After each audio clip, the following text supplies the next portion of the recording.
Chinese New Year is coming up soon. Who's looking forward to it? Obviously, aku salah satunya sih, karena biasanya Imlek itu jadi momen buat kumpul sama your loved ones dan bagi-bagi angpau. Dan karena sebentar lagi Imlek, aku putusin buat jalan-jalan ke daerah di Jakarta yang sekitar 80% penduduknya dari etnis Tionghoa. Beberapa dari kalian mungkin udah nebak ya aku akan kemana, but honestly, this is news to me. Karena aku buta banget sama daerah ini, so aku ajak 2 guest star yang akan nemenin aku hari ini. Hi everyone, welcome back to Up to Wonder. Nah hari ini aku pingin tour juga keliling Jakarta karena aku juga orang Jakarta bohong-bohongan ya, nggak pernah jalan-jalan keliling Jakarta. And today I am at Jakarta's Chinatown, Glodok Pancoran, daerah Pecinan sini.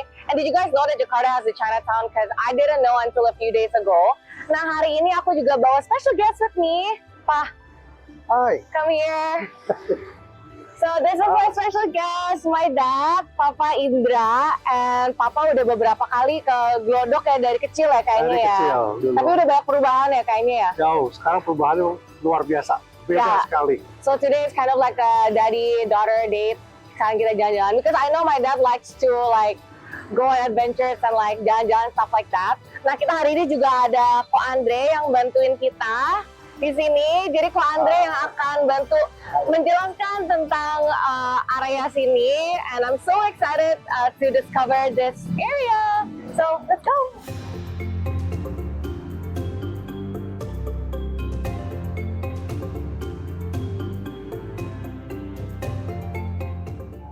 Obat-obatan ini sudah buat generasi karena dari awal abad 20, tahun 1920-an gitu ya, ada yang udah generasi ketiga. Dimana generasi saya juga usianya ya Udah tua senior juga. juga. Senior juga ya. Jadi mulai dari 2022 di area sini kayak direnovasi jadi area Jadi karena memang kalau bicara sejarahnya Jakarta tidak lepas dari 3 area. Oh. Di Kota Tua, Sunda Kelapa, sama Pecinan Glodok. Barulah berkembang ke selatan. Iya. Ya, betul. Jadi di sini tuh banyak toko-toko obat tradisional, obat-obat Chinese tradisional, and it reminds me of my grandpa and my grandma karena dulu tuh pas aku masih kecil, popo pasti suka kesini sih untuk beli obat-obatan kayak kering gitu, bahan-bahan kering yang dimasak menjadiin obat tradisional gitu. Dulu tuh aku pernah minum satu obat namanya obat kecoa. Pas aku lihat Serangga. emang ada serangganya, tapi Semacam bukan kumbang gitu. tapi bukan kecoa. Kumbang Iya. juga, semacam kumbang. Nah, aku yakin pasti tuh belinya juga pasti di sini gitu, karena di mana lagi gitu. Hari ini aku akan jalan-jalan di Pecinan Glodok, kawasan Little China-nya Jakarta yang punya segudang histori tentang etnis Tionghoa di Jakarta dari masa penjajahan dulu. And our first destination is Kelenteng Tua Sebio, salah satu kelenteng tertua di Jakarta. Hai guys, jadi hari ini aku berada di daerah Glodok Pecinan. Jadi di sini tuh juga tempat untuk wisata religi. Jadi banyak ada temples, ada gereja juga, dan di sini tuh menjadi kayak a mix of different cultures gitu ya. Betul. Indonesia, Chinese, Tionghoa, dan agama-agama yang berbeda-beda. And this place is so busy and bustling with life.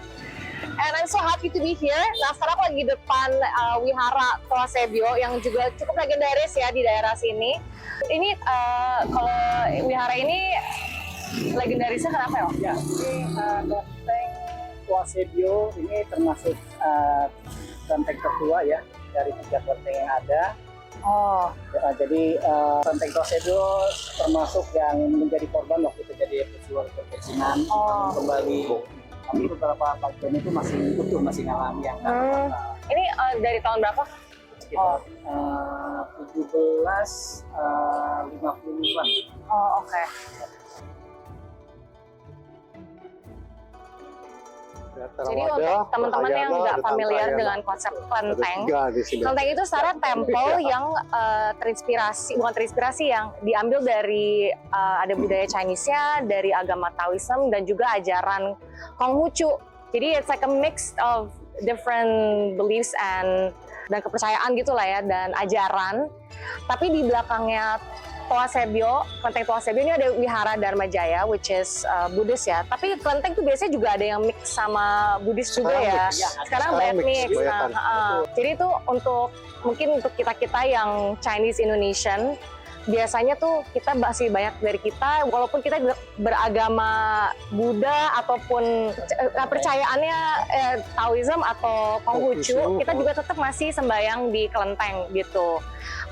Karena sih juga banyak dewa-dewa kayak dewa perang lah, dewa apa ya, Ya, dewa tanah, dewa langit, segala macam lah. itu Fuluso.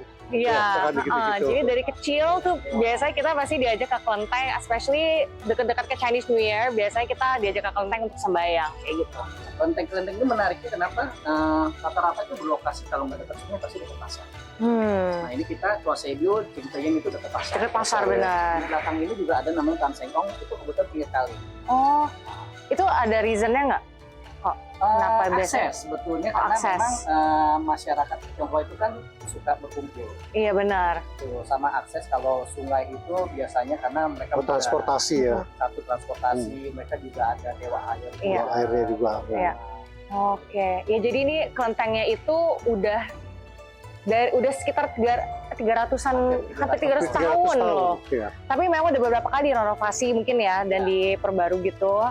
Tapi ini legendaris ini karena salah satu yang paling tua ya di daerah Pacinan. Menariknya kelenteng ini juga ada petilasan bagi Eyang Surya Kencana. Yang Surya Kencana itu tokoh Muslim dari Jawa Oh Barat. iya, Nah, itu juga menarik karena orang hanya melihat bahwa kalau bicara kelenteng itu kan kulturnya Tionghoa. Tionghoa. Tapi ternyata Tionghoa itu menghormati juga agama lain. Contohnya itu Eyang Surya Kencana Ada yang bencana. memberikan petilasan karena rohnya pernah datang ke sini. Oh di sini. Di dalam nanti kalau Ini coba kita lihat ya.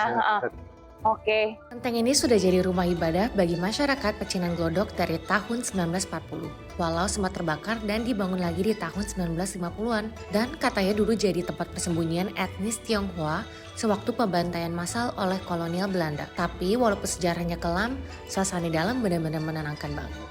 Aku Enak bagus. banget. Enak banget. Pasti ini udah sering didoain ya banyak orang kesini. It's very nice. Semakin banyak you guys. orang yang berdoa Iya. sih biasa vibe-nya jadi bagus. Dan even though kalian bukan beragama Buddha atau beragama Konghucu, you guys can come here and visit juga. Yang penting harus rapi pakaiannya, sopan. But you guys are more than welcome to come here and look around dan belajar tentang budaya Chinese Tionghoa di daerah Pacinan. Ya.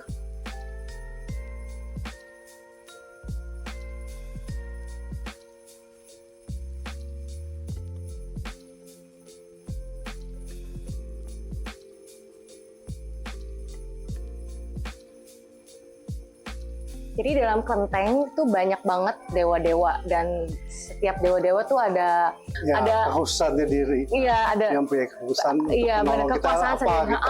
Jadi ada Iya. mungkin dewa tanah yang tadi kita udah sempat Iya. ngomong dewa tanah, dewa langit dan lain-lain. Jadi ini banyak nih altarnya nih. Ada banyak altar kan dengan patung-patung dewa yang berbeda-beda seperti itu.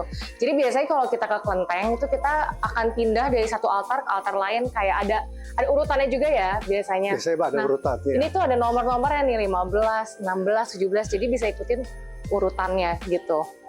Urutannya di situ.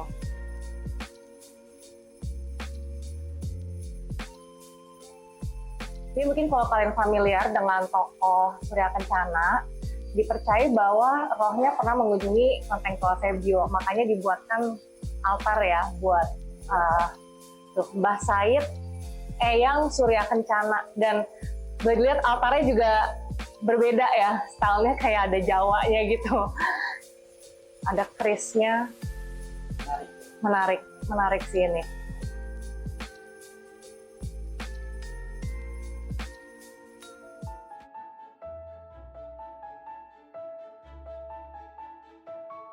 Jadi sekarang kita udah sampai di Gereja Katolik Santa Maria de Fatima. And what's so interesting about this Catholic Church, jadi itu dulu tuh ini tuh sebenarnya rumahnya orang kaya yang gayanya gaya Chinese ya, gaya Tionghoa. Tapi habis gitu di tahun 50-an akhirnya dibeli sama parokinya dan dikonvert menjadi sebuah gereja Katolik karena mereka melihat kebutuhan untuk warga beragama Katolik di daerah Pacinan ini untuk punya tempat ibadah gitu. Jadi ini juga salah satu bentuk toleransi di daerah sini ya. Dan interestingnya dulu nama gereja itu Gereja Tolsebio kayak nama kelentengnya, karena dulu jalanan depan sini juga namanya Jalan Tolsebio. Tapi sekarang udah diganti namanya jadi Santa Maria de Fatima. And this is the only church in Indonesia dengan arsitektur Chinese. So if you guys wanna see that, deket banget. Kalau orang Jakarta cuma ada di Glodok aja sih, deket banget. Jadi tuh biasanya di depan gedung-gedung Chinese yang penting gitu ya, dengan budaya Tionghoa, gitu. ada penjaganya. Penjaga itu biasanya tuh kayak dewa singa Bentuk atau singa. lion gitu bentuknya. Iya. Jadi ada dua selalu, Sepasang. satu betina, satu Jantan. jantan. Jadi yang jantan itu biasanya tuh kalian harus challenge, biasanya mereka bawa kayak weapon gitu. Yang di sini bawa cambuk, kalau di Tolsebio tadi bawanya pedang. Pedang. Nah, kalau di sebelah kanan aku nih, ini tuh yang betina. Hotel biasanya tuh ada anaknya di bawah tuh. Ini udah khas banget lah, gedung Tionghoa lah ya gitu. Jadi gereja ini dulu diambil alih sama misionaris dari Italia namanya Matteo Ricci, yang ditugaskan langsung oleh Vatikan untuk membantu etnis Tionghoa yang dulu didiskriminasi di kota Jakarta. Unik banget sih ini. Aku baru pertama kali lihat gereja Katolik yang kalau di Indonesia ya, dengan inspirasi dari arsitekturnya Chinese gitu.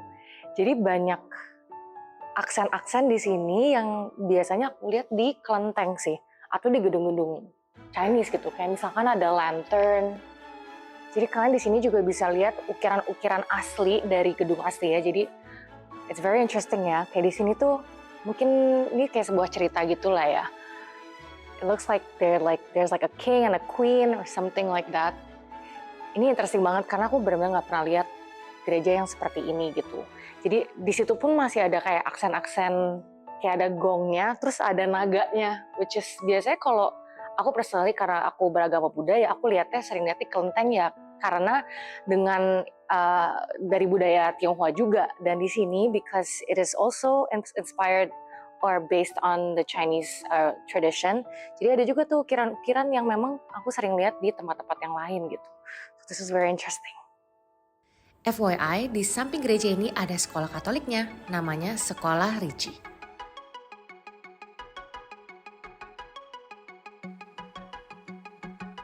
Oke, sekarang kita udah ada di Bio Facukung. Jadi kalau Bio itu berbeda lagi dari kelenteng ataupun wihara. Bio tuh kayak versi kecilnya kelenteng gitu ya. Jadi dulu tuh Bio ini tuh private, punya keluarga, punya private family. Bukan buat umum. Bukan untuk umum, tapi sekarang sudah dibuka untuk umum dan mereka juga melakukan beberapa perayaan dan prosesi juga, makanya bisa disebut Bio. Jadi ada beberapa jenis lah namanya kelenteng gitu ya. Nah, kalau di sini juga ada sekitar berapa 30 dewa lah ya, dari berbagai macam agama dan budaya juga sih, dari Buddhis, Tao, dan juga Konghucu gitu. So, let's go in. This is also a must go by the way kalau kalian di daerah sini. Jadi mungkin kalian kalau ada yang pernah traveling ke Thailand mungkin juga familiar dengan Four Faces Buddha ini. Ini patung yang cukup terkenal ya di Thailand. Dan makanya kalian juga bisa lihat kayak dekor altarnya tuh juga sedikit Thai gitu ya. Dengan rangkaian bunga yang seperti itu gitu. Ini kayak bukan Chinese banget lah gitu. Pengaruh dari Thai tradisi. Itu ada gajahnya, jadi pengaruh dari tradisi Buddhist Thai juga gitu.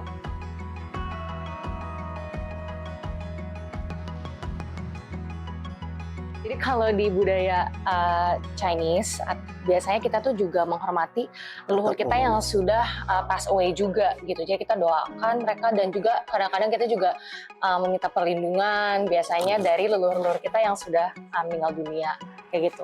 Nah, di setiap kelenteng tuh kayak ada main dewanya gitu ya kayaknya ya. Dan main dewanya itu biasanya berbeda-beda gitu. Jadi kalau di sini main dewanya itu adalah dewa yang Facukung gitu. Dan biasanya tuh ada di altar tengah nih. Nah, kalau di Tolsebio tadi dewa tuan rumahnya adalah Cheng Huan Chen Kyun atau dewa anjing langit. Di sini yang utamanya adalah Facukung atau dewa keberuntungan. And interesting fact, Pio Facukung termasuk yang aktif banget bikin acara untuk perayaan Imlek sampai Cap Gomeh. Nah, biasanya tuh kalau sembayang yang benernya sih ya, itu biasanya kita tuh bawa hio tuh banyak. Sesuai dengan altarnya ada berapa, kayak gitu. Biasanya di masing-masing altar itu kita taruh 1 hio seperti ini. Tapi ada juga yang 3. Aku nggak tahu tuh perbedaannya Iya, apa. ada 3. Biasanya kita nanya aja sih, ini berapa ya taruhnya, kayak gitu. Jadi biasanya tuh kita ngambil misalnya banyak segini, terus dibakar semua, dan kita pindah dari satu altar ke altar yang lain gitu. Kadang-kadang ada yang besar juga. Iya, kadang-kadang ada Hio-nya hio yang besar nih. tetap Kayak di- kalian bisa lihat nih di belakang ini hionya tuh besar. Tetap di tengah. Dan kita juga bisa berdana mungkin lilin. Kayak tadi di Toasebio, mungkin kalian juga udah lihat lilin yang gede. Lilin. Nah itu biasanya tuh donasi juga dari Betul. umat nih. Ini minyak. Bisa nah minyak Berdana juga minyak untuk lampu. bentuk lampu nih. Berdana minyak tuh karena di agama Buddha dan kepercayaan Konghucu, itu tuh biasanya tuh kita percaya dengan namanya karma baik gitu. Itu hasil dari perbuatan baik gitu. Dan Sehingga salah jadi satu Lilin nyala dia terang.